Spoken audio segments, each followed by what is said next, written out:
बात करने वाली लड़की इतनी जल्दी इतनी बड़ी स्टार कैसे बन गई? ये कैसे पॉसिबल है? दरअसल होर्डिंग पर लगी तस्वीर किसी और की नहीं बल्कि काव्या की सौतेली बहन अनीशा की थी। आज इतने सालों बाद अनीशा की तस्वीर देखकर काव्या का खून खौल उठा। उसके मन में कई सवाल थे, लेकिन उनका जवाब देने वाला कोई भी नहीं था। मेरा सब कुछ मुझसे छीन लेने के बाद तुम कितनी खुश हो अनीशा? जी तो चाहता है कि तुम्हारी सारी खुशियां छीन लूं और तुमसे अपने हर उस जख्म का बदला लूं जो तुमने मुझे दिया है। काव्या के मन में बदले की आग भड़क रही थी, लेकिन तभी उसकी नजर उसके साथ में बैठे बच्चों पर पड़ी जो बेहद खुश नजर आ रहे थे। मम्मा देखो कितनी अच्छी जगह है, अब हम हमेशा यहीं रहेंगे ना? ये सुनते ही काव्या ने अपने गुस्से को पीते हुए बच्चों से कहा, हाँ अब हम यहीं रहेंगे। काव्या ने अपने मन के कोने में अपनी नफरत को दबाते हुए कहा, अनीशा को अगर मेरे बच्चों के बारे में पता चला तो वो मेरे साथ साथ इनको भी नुकसान पहुंचा सकती है। काव्या ने एक लंबी सांस ली और धीरे से बोली, लेकिन अपना पुराना हिसाब बराबर करने के लिए मैं तुमसे जरूर मिलूंगी अनीशा। जहां एक तरफ काव्या पूरे कॉन्फिडेंस के साथ अनीशा से मिलने के लिए तैयार थी, वहीं अनीशा एक आलीशान लग्जरी कार में बैठी इतराते हुए मुस्कुरा कर सोच रही थी, आज तुम मुझे ना नहीं कर पाओगे अगस्त्य, मेरी बर्थडे पार्टी में तुम्हें आना ही होगा। अनीशा अपनी ख्वाबों की दुनिया में खोई हुई थी। तभी उसकी कार एक बड़ी सी बिल्डिंग के बाहर आकर रुक गई। किसी बड़ी फिल्म स्टार की तरह अनीशा बड़े स्टाइल से अपनी हाई हील्स और शॉर्ट ब्लैक ड्रेस में बाहर निकली। बाहर निकलते ही उसने अपने बालों को पीछे किया, परफ्यूम मारा और तेजी से ऑफिस के अंदर चली गई। जैसे जैसे अनीशा के कदम ऑफिस के बॉस के कैबिन की तरफ बढ़ रहे थे, वैसे वैसे ऑफिस में बैठे एम्प्लॉइज की नजरें उसे फॉलो कर रही थी। ऑफिस में काम कर रही दो लड़कियों की नजर जैसे ही अनीशा पर पड़ी तो वो आपस में बात करने लगी। सर से मिलने के लिए बड़े बड़े लोगों को अपॉइंटमेंट लेना पड़ता है और ये जब देखो मुंह उठाकर आ जाती है। तभी सामने बैठी दूसरी लड़की बोली, यू आर राइट, पता नहीं अगस्त्य सर इसे इतना बर्दाश्त क्यों करते हैं। एक तरफ अनीशा के बारे में लोग गॉसिप कर रहे थे, वहीं अनीशा सभी को इग्नोर करते हुए अपना फोकस मेंटेन करके सीधा ऑफिस के अंदर पहुंच गई और बड़े प्यार से बोली, हाय अगस्त्य, कैसे हो तुम? अनीशा को अपने सामने देखकर अगस्त्य ने उसे ढंग से देखा तक नहीं और अपने लैपटॉप को चलाते हुए कहा, इस वक्त यहाँ आई हो तो जरूर कोई काम होगा। अगस्त्य का इतना कोल्ड बिहेवियर देखकर अनीशा का मुंह उतर गया, लेकिन फिर उसने अपने आप को चीयर अप करते हुए कहा, तुम्हें तो कुछ याद रहता नहीं है, इसलिए मैंने सोचा कि मैं ही तुम्हें याद दिला दूं। आज मेरा बर्थडे है और देखो मैं अपने बर्थडे पर सबसे पहले तुमसे मिलने आई हूँ। अगस्त्य ने एक नजर अनीशा को देखकर कहा, हैप्पी बर्थडे। इतना कहते ही अगस्त्य वापस अपने काम में जुट गया और अनीशा वहीं खड़ी उसे देखती रही और 2 मिनट बाद फिर से झूठी मुस्कान के साथ बोली, आज शाम को पार्टी है और मैं उसी के लिए तुम्हें इनवाइट करने आई हूँ। तुम जानते हो तुम मेरे लिए कितने स्पेशल हो। देखो अनीशा, मेरे पास इन फालतू पार्टी में आने के लिए टाइम नहीं है। तुम जानती हो मैं अपनी मीटिंग्स में बिजी रहता हूँ। अनीशा का खिला हुआ चेहरा एकदम सफेद पड़ गया।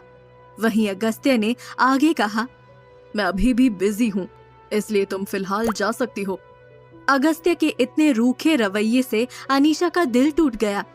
एकदम से उसकी आवाज भर आई और वो इमोशनल होते हुए बोली, लेकिन अगस्त्य। अगस्त्य ने अनीशा को बीच में ही रोक दिया और तीखी आवाज में कहा, प्लीज अनीशा, जाओ यहाँ से, 10 मिनट में मेरी मीटिंग शुरू होने वाली है। अगस्त्य की एक एक बात अनीशा के दिल पर वार कर रही थी, लेकिन वो इस वक्त हेल्पलेस थी। वो अगस्त्य के सामने ना ही गुस्सा कर सकती थी और ना ही अपनी फीलिंग्स को बयां कर सकती थी।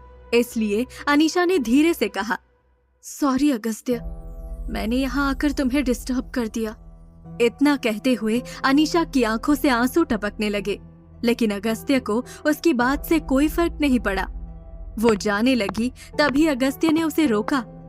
अनीशा को लगा शायद अगस्त्य उसे कहेगा कि वो शाम को पार्टी में आने वाला है, लेकिन अगस्त्य ने ऐसा कुछ नहीं कहा।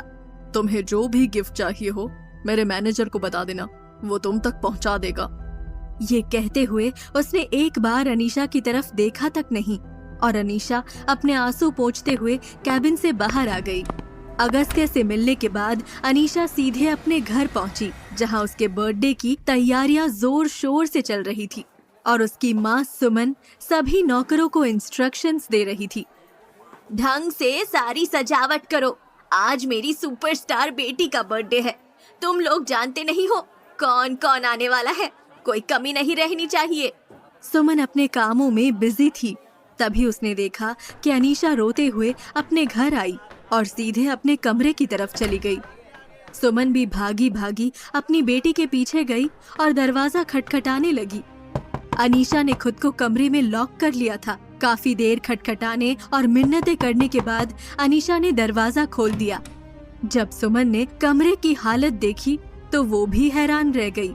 अनीशा ने महंगी महंगी चीजों को फर्श पर फेंक कर तोड़ दिया था। यहाँ तक उसका अपना फोन भी चकनाचूर हो चुका था। तभी सुमन अपनी बेटी अनीशा के पास गई और उसे समझाते हुए बोली, ये सब करने से कुछ नहीं होगा अनीशा, तुम्हें पेशेंस से काम लेना होगा। और कितना पेशेंस मॉम, पता नहीं वो अगस्त्य कौन सी मिट्टी का बना है। मैं कुछ भी कर लूं लेकिन उस पर कोई असर ही नहीं होता। मैं हंसू रो या मर जाऊं उसे कोई फर्क नहीं पड़ता।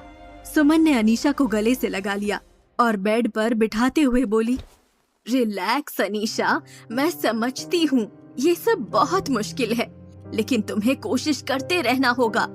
आज नहीं तो कल अगस्त्य को तुमसे शादी करनी ही होगी, तुम्हें अपनाना होगा। अनीशा ने झल्लाते हुए कहा, कब मॉम कब? आखिर ऐसा कब होगा? मैं कब से उस दिन के सपने सजा रही हूँ, लेकिन हर बार मैं हार जाती हूँ। मैं जब भी अगस्त्य के करीब जाने की कोशिश करती हूँ वो मुझे खुद से दूर कर देता है। आई नो बेटा, लेकिन मेरा विश्वास करो और जैसा मैं कहती हूँ वैसा करती जाओ। ये मर्द जो होते हैं ना, ज्यादा वक्त तक अपने ऊपर कंट्रोल नहीं कर सकते और तुम देखना एक दिन अगस्त्य भी अपना कंट्रोल खो देगा और फिर तुम बनोगी मिसेस अगस्त्य राठौर। सुमन की चिकनी चुपड़ी बातें सुनकर अनीशा को थोड़ा सुकून मिला। तभी सुमन ने अपनी बेटी के माइंड को डाइवर्ट करने के लिए कहा, चलो अब उठ जाओ, आज तुम्हारे लिए बहुत बड़ा दिन है और तुम्हारी मेकअप आर्टिस्ट भी आती होगी। वैसे भी पार्टी में इतने बड़े बड़े लोग आने वाले हैं, मैं नहीं चाहती कि मेरी बेटी का चेहरा जरा भी बुझा हुआ दिखे। इतना कहते हुए सुमन कमरे से चली गई और वहीं अनीशा ने खुद से कहा, तुम चाहे जो भी कर लो अगस्त्य, एक दिन तो मैं तुम्हें अपना बनाकर ही छोड़ूंगी। शाम के वक्त पार्टी शुरू हो चुकी थी। अनीशा का पूरा घर लाइट्स से सजा हुआ था। हर तरफ रौनक थी। बड़े बड़े सेलिब्रिटीज अनीशा की पार्टी में आ रहे थे। वहीं अनीशा भी बेहद खूबसूरत लग रही थी। अनीशा लोगों से मिल ही रही थी कि तभी उसकी माँ सुमन उसके पास दौड़ी आई और उसने धीरे से कहा, अनीशा जरा इधर आना, मुझे तुमसे कुछ बात करनी है। अपनी माँ के कहने पर अनीशा अपनी माँ को लेकर किनारे आ गई। क्या हुआ mom? Is everything all right? आप इतना टेंस क्यों लग रही हैं? कुछ भी ठीक नहीं है अनीशा, पार्टी में वो आई है। अनीशा ने बड़ा बेफिक्र होकर पूछा, कौन आया है मॉम? अनीशा के इस सवाल पर जब सुमन ने उसे पार्टी में आए शख्स का नाम बताया तो अनीशा के पैरों के नीचे से जमीन निकल गई। उसके हाथ में मौजूद वाइन का ग्लास जमीन पर गिर गया और उसने कांपते हुए होठों से कहा, क्या? How is this possible? हाँ अनीशा, काव्या आई है और तुम्हें ढूंढ रही है। अपनी माँ की बात सुनते ही अनीशा के चेहरे की सारी रौनक गायब हो गई, लेकिन फिर उसने खुद को संभाला और सीधा बाहर हॉल में पहुंच गई, जहां पार्टी के काफी सारे गेस्ट मौजूद थे। हॉल में पहुंचते ही अपने सामने अपनी सौतेली बहन काव्या को देखकर अनीशा की आंखें हैरानी में बड़ी हो गई। उसका बदन बर्फ जैसा जम गया। वहीं दूसरी तरफ अनीशा को 5 साल बाद अपने सामने देखकर काव्या की आंखों के आगे 5 साल पुराना वो मंजर एक बार फिर आ गया, जब उससे उसका सब कुछ छीन लिया गया था। लेकिन इससे पहले कि काव्या कुछ कहती, अनीशा बोल पड़ी। हाउ डेयर यू काव्या, तुम्हारी हिम्मत कैसे हुई यहाँ आने की? मैं अभी गार्ड्स को बुलाती हूँ। इतना कहते हुए अनीशा गार्ड्स के पास जा ही रही थी, तभी काव्या ने उसे रोकते हुए कहा, तुम भूल रही हो कि ये घर सिर्फ तुम्हारा नहीं है, इस पर मेरा भी उतना ही हक है जितना तुम्हारा। काव्या के इस बात पर अनीशा पीछे मुड़कर हंसते हुए बोली, अरे वाह, कॉन्फिडेंस तो देखो मैडम का। तुम भूल रही हो कि तुम किससे बात कर रही हो? मैं कुछ नहीं भूली हूँ अनीशा, मुझे हर बात अच्छे से याद है, लेकिन तुम्हारे लिए यही बेहतर होगा कि तुम मुझे पुरानी बातें याद ना ही दिलवाओ। काव्या की ऊंची आवाज सुनकर अनीशा का गुस्सा 7वें आसमान पर पहुंच गया और उसने दांत पीसते हुए कहा, मैं तुम्हें अभी दिखाती हूँ कि मैं क्या कर सकती हूँ। इतना कहते हुए अनीशा गुस्से में काव्या की तरफ बढ़ रही थी। तभी उसकी माँ सुमन ने उसका हाथ खींच लिया और धीरे से बोली, ये क्या कर रही हो तुम? पागल हो गई हो क्या? अनीशा ने गुस्से से कहा, आप मुझे ज्ञान देने की जगह इसको निकालिए यहाँ से मॉम। Control yourself Anisha. भूलो मत, इस पार्टी में बहुत सारे लोग मौजूद हैं। अगर यहाँ पर कोई भी तमाशा हुआ तो तुम्हारी इमेज खराब होगी। और इसका क्या? इसकी तो वैसे भी कोई इज्जत नहीं है। अपनी माँ की बात सुनकर अनीशा ने इधर उधर देखा और खुद को रोक लिया। एक लंबी सांस भरते हुए अनीशा काव्या के पास जाकर बोली, सीधे मुद्दे की बात करते हैं, क्योंकि मेरे पास तुम्हारी फालतू बातों के लिए वक्त नहीं है। यही तो मैं तुमसे कह रही थी, लेकिन तुम्हारी पुरानी आदत है किसी की बात ना सुनना। काव्या ने जैसे ही तीखा जवाब अनीशा को दिया तो उसका गुस्सा फिर से बढ़ गया। उसने थोड़ा तेज आवाज में कहा, क्यों आई हो वापस? क्या चाहिए तुम्हें? पैसे? घर? हिस्सा? बोलो, क्या चाहिए? वैसे भी मेरे पास किसी चीज की कोई कमी नहीं है। जब मैं अनजान गरीबों में बहुत कुछ बांट देती हूँ तो तुम तो फिर भी मेरी सौतेली बहन हो। ये सुनते ही काव्या के चेहरे पर तिरछी मुस्कान आ गई।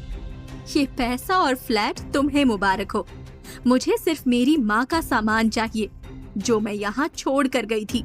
जैसे ही काव्या ने अपनी माँ के पुराने सामान का जिक्र किया, अनीशा के चेहरे का रंग उड़ गया। वहीं उसके पास खड़ी सुमन भी हक्की बक्की रह गई। तभी अनीशा ने ऊंची आवाज में कहा, are you out of your mind? 5 साल बाद तुम अपनी माँ का वो पुराना फटीचर कबाड़ यहाँ लेने आई हो और तुम्हें लग रहा है कि हमने उसे संभाल कर रखा होगा? इतना कहते हुए अनीशा जोर जोर से हंसने लगी। तभी उसकी हंसी अचानक से रुक गई जब उसे किसी ने पीछे से आवाज दी। जब अनीशा ने पीछे पलट कर देखा तो सामने कोई ऐसा खड़ा था जिसे देखकर अनीशा एकदम खामोश हो गई। आखिर कौन आया है यहाँ? कौन है अगस्त्य? कैसे अनीशा बन गई 5 सालों में इतनी बड़ी स्टार? क्या है इसके पीछे की कोई खास वजह? ऐसा कौन सा सामान था काव्या की माँ का जो उसे वापस चाहिए था और जिसे देने के लिए अनीशा और सुमन दोनों ही नहीं तैयार थे? सुनिए अगले एपिसोड में सिर्फ